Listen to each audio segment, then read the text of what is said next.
भगवंत मान है जो मुख्यमंत्री का चेहरा थे। उन्होंने कहा है कि भगत सिंह से संबंधित जो स्थान है भारत में, पंजाब में खटखड़ कलां, वहां जाकर हम अपना शपथ ग्रहण समारोह करेंगे। और साथ ही उन्होंने बड़े ऐलान भी कर दिए हैं।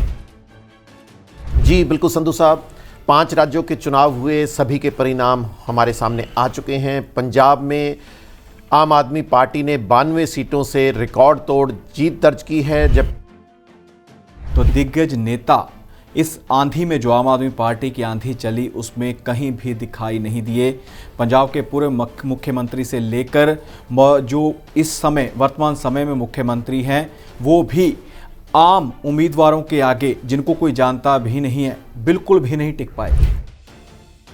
इस बार के चुनावों में लोगों ने जीत पर उतनी खुशी नहीं मनाई जितनी लोगों के हार पर खुशी मनाई। अमरिंदर सिंह हैं जो 2 बार मुख्यमंत्री रहे, 5 बार के मुख्यमंत्री प्रकाश सिंह बादल, सुखबीर सिंह बादल, जलालाबाद से जो सीएम फेस के चेहरे थे विक्रम सिंह मजीठिया, नवजोत सिद्धू जो कांग्रेस के प्रधान हैं। कांग्रेस के मुख्यमंत्री पद के दावेदार 2 सीटों पर चुनाव लड़े चरणजीत सिंह चन्नी के अलावा बड़े कई दिग्गज जो इस चुनावी आंधी में, आम आदमी पार्टी के आंधी में धूल चटा दी।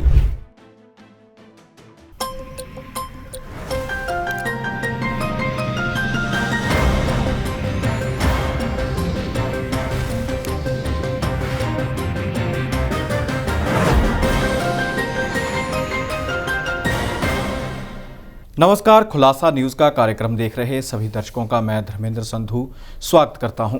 इस कार्यक्रम में विभिन्न मुद्दों के ऊपर चर्चा होती है। चर्चा का हिस्सा बनते हैं, कार्यक्रम का हिस्सा बनते हैं सीनियर पत्रकार प्रदीप शाही जी। शाही जी आज भी हमारे साथ मौजूद हैं। सबसे पहले उनका स्वागत करते हैं। शाही जी, स्वागत है आपका। नमस्कार शाही जी, प्रोग्राम की शुरुआत करते हैं पंजाब इलेक्शन से। पंजाब में इलेक्शन हुए, आम आदमी पार्टी ने जीत हासिल की और आने वाले दिनों में आम आदमी पार्टी सरकार भी बनाने जा रही है। आम आदमी पार्टी के भगवंत मान है जो मुख्यमंत्री का चेहरा थे। उन्होंने कहा है कि भगत सिंह से संबंधित जो स्थान है भारत में, पंजाब में खटखड़ कलां, वहां जाकर हम अपना शपथ ग्रहण समारोह करेंगे। और साथ ही उन्होंने बड़े ऐलान भी कर दिए हैं। और इसके साथ ही आज वो केजरीवाल साहब से मिलने के लिए भी गए हैं, दिल्ली पहुंच चुके हैं। वहां पर उनसे बातचीत करेंगे, अगली रणनीति तय की जाएगी। और इसके अलावा उन्होंने आज समय भी मांगा है पंजाब के राज्यपाल से कि वो उनसे कल मुलाकात करना चाहते हैं ताकि सरकार बनाई जा सके। जी बिल्कुल संधू साहब, 5 राज्यों के चुनाव हुए, सभी के परिणाम हमारे सामने आ चुके हैं। पंजाब में आम आदमी पार्टी ने 92 सीटों से रिकॉर्ड तोड़ जीत दर्ज की है, जबकि कांग्रेस ने 18 सीटों पर, अकाली दल ने 4 सीटों पर, भारतीय जनता पार्टी ने 2 सीटों पर और 1 पर आज़ाद उम्मीदवार विजयी रहा। भगवंत मान ने अपने पहले ही संबोधन में कहा कि वह पंजाब की राजनीति को बदलने की कोशिश करेंगे। महिलाओं की सुरक्षा अहम रहेगी। पंजाब में किसी भी सरकारी कार्यालय में किसी भी मंत्री या मुख्यमंत्री का चित्र प्रदर्शित नहीं किया जाएगा। वहां पर केवल शहीद आजम भगत सिंह और भारतीय संविधान के निर्माता डॉक्टर भीमराव अंबेडकर के चित्रों को ही प्रदर्शित किया जाएगा। इसके अलावा खटखड़ कला में ही शपथ ग्रहण समागम का आयोजन किया जाएगा। उन्होंने महिलाओं की सुरक्षा के अलावा जालंधर में स्पोर्ट्स यूनिवर्सिटी बनाने की भी घोषणा की। जी बिल्कुल, आम आदमी पार्टी बड़ी लीड लेकर जीती है पंजाब में। तो इसी के चलते ही बात की जाए दिग्गज नेताओं की, तो दिग्गज नेता इस आंधी में, जो आम आदमी पार्टी की आंधी चली, उसमें कहीं भी दिखाई नहीं दिए। पंजाब के पूरे मुख्यमंत्री से लेकर जो इस समय वर्तमान समय में मुख्यमंत्री हैं, वो भी आम उम्मीदवारों के आगे, जिनको कोई जानता भी नहीं है, बिल्कुल भी नहीं टिक पाए। जी संतोष साहब, इसमें एक बहुत बड़ी दिलचस्प बात भी सामने आई है, वो ये कि इस बार के चुनावों में लोगों ने जीत पर उतनी खुशी नहीं मनाई जितनी लोगों के हार पर खुशी मनाई। उनमें बड़े नेता हैं जिनमें कैप्टन अमरिंदर सिंह हैं जो 2 बार मुख्यमंत्री रहे, 5 बार के मुख्यमंत्री प्रकाश सिंह बादल, सुखबीर सिंह बादल, जलालाबाद से जो सीएम फेस के चेहरे थे विक्रम सिंह मजीठिया, नवजोत सिद्धू जो कांग्रेस के प्रधान हैं। इसके अलावा कांग्रेस के मुख्यमंत्री पद के दावेदार 2 सीटों पर चुनाव लड़े चरणजीत सिंह चन्नी के अलावा बड़े कई दिग्गज जो इस चुनावी आंधी में, आम आदमी पार्टी के आंधी में धूल चटा दिया। जी बिल्कुल जी, जो बड़ी सियासी राजनीतिक दल होते हैं उनको तो हार का सामना करना पड़ा है। साथ ही बैंस लोक इंसाफ पार्टी है, बैंस ब्रदर भी इस आंधी के आगे टिक नहीं पाए। इसके अलावा किसानों को काफ़ी उम्मीद थी कि हम अपना संयुक्त समाज मोर्चा गठित करने के बाद जीत हासिल कर सकते हैं, लेकिन किसी ने भी उनको वोट इस प्रकार नहीं डाली कि वो जीत सकें। जी, परंतु एक चीज़ मैं बिल्कुल चर्चा में शामिल करना चाहूँगा संधू साहब, उसमें ये कि किसानों का जो तकरीबन 14 माह का संघर्ष था, उसने एकजुटता लाने में पंजाबियों को बहुत बड़ी मदद की। शायद ये एकजुटता ही थी कि जिसमें लोगों ने एक बदलाव की राजनीति को नया आयाम देने की कोशिश की, और उसी कड़ी के तहत आम आदमी पार्टी ने 92 सीटों पर कब्जा किया। ये सबसे बड़ी रिकॉर्ड तोड़ जीत है कि पहली बार एक सिंगल लार्जेस्ट पार्टी जिन्होंने 92 सीटों पर कब्जा किया। अब तक कांग्रेस ही थी जिन्होंने 1992 में 87 सीटें ली थी, जो कि हाईएस्ट थी अभी तक की, परंतु आम आदमी पार्टी ने इसके भी रिकॉर्ड को ध्वस्त करते हुए 92 सीटों पर कब्जा किया है। जी बिल्कुल शाही जी, वहीं बात की जाए कांग्रेस सरकार की, तो कांग्रेस सरकार के दौरान चरणजीत सिंह चन्नी ने बड़े ऐलान किए थे कि जो बिजली के बिल हैं उनमें लोगों को राहत दी जाएगी। कुछ हद तक राहत दी भी गई, लेकिन जैसे ही कांग्रेस सरकार गई और अब आम आदमी पार्टी की सरकार बनने जा रही है, तो इसी के बीच काफ़ी कनेक्शन लोगों के काट दिए गए हैं बिजली विभाग की ओर से, जिन्होंने बिल नहीं भरे थे, बिल बकाया थे, और इसी प्रकार उनकी जो प्रक्रिया है आगे भी चलती हुई दिखाई दे रही है। बड़ा सवाल ये है कि आम आदमी पार्टी ने भी बड़ा ऐलान किया है, गारंटी दी है कि हम भी 400 या 300 के करीब जो यूनिट उन्होंने कहा था वो फ्री देंगे। जी बिल्कुल, ये बात सही है कि उन्होंने वायदे नहीं, उन्होंने गारंटी की बात कही थी। अब ये देखना होगा कि यह गारंटी कहां तक उचित रहेगी सभी के लिए, और चुनौतियां बहुत हैं।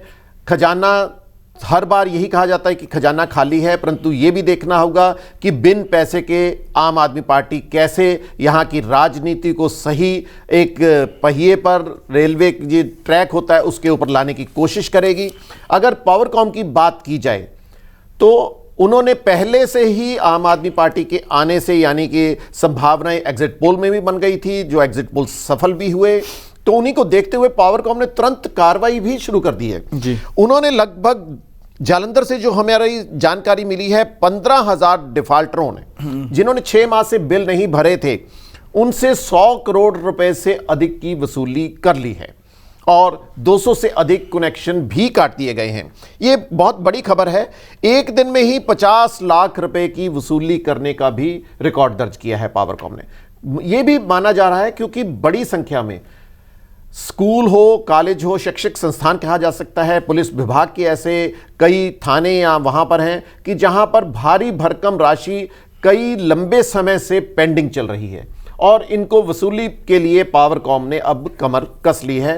वो इसलिए भी माना जा रहा है, इसको साथ में अटकलों का भी दौर शुरू हो गया है कि आम आदमी पार्टी के आने से पहले ही सभी सरकारी विभाग सतर्क होने दिखाई दे रहे हैं। जी बिल्कुल शाही जी, साथ ही बात की जाए इलेक्शन की, तो इलेक्शन के दौरान 3 डी आप भी हैरान हो जाएंगे कि जिसका जादू लोगों पर नहीं चला, सरकार बनाने में इनका योगदान नहीं रहा, वो एक है दारू, दौलत और डेरा। इन तीनों का जो था जादू लोगों पर नहीं चला। हालांकि नशा भी सप्लाई हुआ होगा, लोगों को लालच भी दिए गए होंगे, और डेरे वाले भी कह चुके थे कि हम इस पार्टी को समर्थन करेंगे। काफ़ी लहर चली थी, लेकिन आम आदमी पार्टी ने सबको फेल कर दिया। आम आदमी पार्टी इस सब के अलावा भी जीत हासिल कर सकी है। जी, डेरा फैक्टर इसमें प्रमुख रोल अदा किया था, क्योंकि कुछ दिन पहले ही संधू साहब हमने चर्चा भी की थी इसी प्रोग्राम में। तो पंजाब, हरियाणा सरकार की ओर से, मनोहर लाल खट्टर की ओर से डेरा सच्चा सौदा सरसा से उन्होंने उनके प्रमुख जो कि जेल में बंद थे उनको भी रिहा किया गया था, और पैरोल पर उनको, यानी कि फरलो पर बाहर भेज दिया गया था। परंतु उन्होंने भी घोषणा कर दी थी कि हम अकाली दल या कुछ कांग्रेस के प्रत्याशियों को समर्थन करेंगे। इसके अलावा प्रधानमंत्री मोदी की ओर से भी डेरा ब्यास के प्रमुख से मुलाकात की। कई अन्य राजनीतिक दलों ने भी अलग अलग डेरों के ऊपर अपने मस्तक निभाने का काम भी किया था। तो ये चीज़ भी एक खास रही कि डेरा सच्चा सौदा या अन्य डेरों का कोई भी प्रभाव इस बार चुनाव में नहीं दिखाई दिया। जी बिल्कुल शाही जी, आज पंजाब कैबिनेट की अंतिम मीटिंग है। इस मीटिंग में मंथन किया जा रहा है कि किस प्रकार से हार हुई कांग्रेस की। पंजाब कैबिनेट की चरणजीत सिंह चन्नी ने आज मीटिंग बुलाई थी और इसके बाद उन्होंने अपना इस्तीफा राज्यपाल को सौंप दिया है। और वहीं श्रोमणी अकाली दल भी 14 मार्च को 2 बजे चंडीगढ़ में मीटिंग करने जा रहा है, जिसमें कोर कमेटी के सदस्य भी हाजिर होंगे। इसके अलावा विधायक व प्रत्याशी भी हाजिर होंगे जो हार चुके हैं या जीत चुके हैं। तो इसी के अलावा उनके द्वारा भी मंथन किया जाएगा कि श्रोमणी अकाली दल जो पंजाब की क्षेत्रीय पार्टी थी वो एकदम से हाशिए पर कैसे आ गई, इसके ऊपर मंथन होगा, विचार चर्चा होगी। और हो सकता है कि आने वाले समय में जिस प्रकार से श्रोमणी अकाली दल के प्रधान हैं, कोई और भी फैसला लिया जा सके, श्रोमणी अकाली दल में कुछ और बदलाव किए जा सकें, ताकि जो 2024 के लोकसभा इलेक्शन हैं उनमें जीत हासिल की जा सके। संतोष साहब, इसमें एक और भी बड़ी बात सामने आ रही है, वो ये कि पिछले अगर 2017 के चुनावों की बात की जाए तो एक क्षेत्रीय दल जो 2012 में सत्ता में था और 2017 में वह तीसरी पार्टी के स्थान पर पहुंच गया, यानी कि मुख्य विपक्षी दल का भी स्थान नहीं ग्रहण कर सकी। और अब लगातार तीसरा चुनाव जो कि 2022 का था, इसमें उनको 15 सीटों से 4 सीटों पर ही संतोष करना पड़ रहा है, यानी कि 11 सीटों की कमी एक बहुत बड़ी कमी मानी जा सकती है कि एक क्षेत्रीय पार्टी जो अपना वर्चस्व और लगातार 5 बार जिनके मुख्यमंत्री रहे हों, तो कोई भी दल 10 का भी आंकड़ा यानी कि दहाई का आंकड़ा भी नहीं पार कर सकी।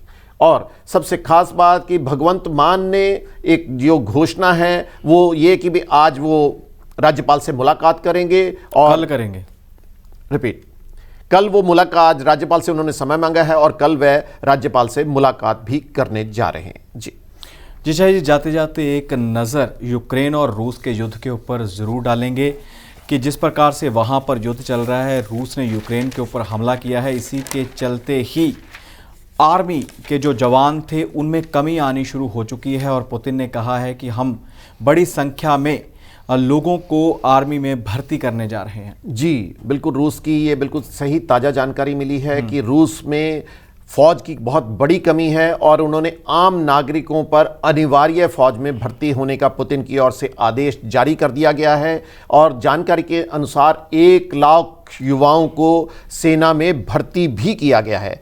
और एक बात और भी बता दें कि ब्रिटेन ने 7 रूसियों पर एक कार्रवाई करते हुए 1.11 लाख करोड़ रुपए की संपत्ति को कुर्क भी कर लिया है।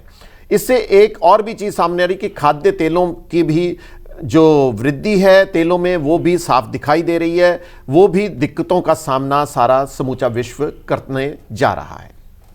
जी बिल्कुल शाही जी, आप कार्यक्रम का हिस्सा बने, विभिन्न मुद्दों के ऊपर आपने बातचीत की, आपका बहुत बहुत धन्यवाद है। जी नमस्कार। सो धन्यवाद है हमारे दर्शकों का जो हमारा कार्यक्रम देखते हैं, खुलासा न्यूज़ का इस कार्यक्रम को पूरी तरह से देखते हैं और हमारी हौसला अफजाई भी करते हैं। सो इसी प्रकार नए मुद्दे लेकर फिर हाजिर होंगे। फिलहाल इजाज़त दीजिए, धन्यवाद।